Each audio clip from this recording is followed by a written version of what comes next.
За сайн байцгаана уу. Эндээс компост авчин. Манай энэ тосгоныхын ингээд хаягдл өвс, энэ шар өвс, тэгээд зүлэг, хадсан зүлэг, тэгээ модоо ингээд тайраад бүгдийг ингээд овоолчихно.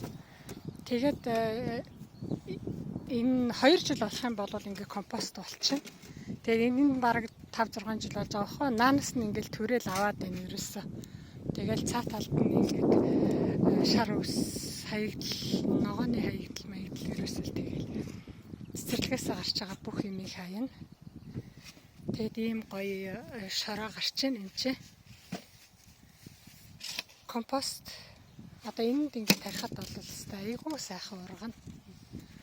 Ногоо тэг би хүлэмжиндээ энэс оруулах гад байж байна. Тэгээ та бүхэн шар өвсөө битгий хаяараа ингээд хашааныхаа нэг буланд овоолоод бүх ногооныхаа хаягдлуудыг тэгээд хоччих юм бол бүр маш хурдан боловсрно.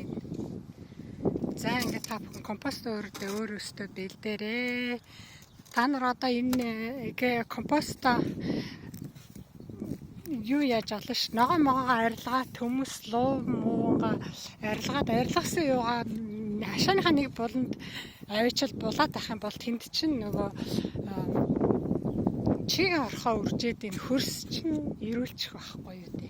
Тийм учраас та бүгд хэрэг хоолныхоо ногооны халис хаягдлыг хүртэл хашааныхаа нэг буланд ингээл шороо ухаал газар ухаал булаалах юм бол тэнд чинь чиг орхоо үржээд тэгээд танаа хашаа чинь одоо ирүүлчих байхгүй юу хөрснө. За ингээд та бүхэндээ амжилт хүсье. Бид хоёр ингээд шороо авч байна.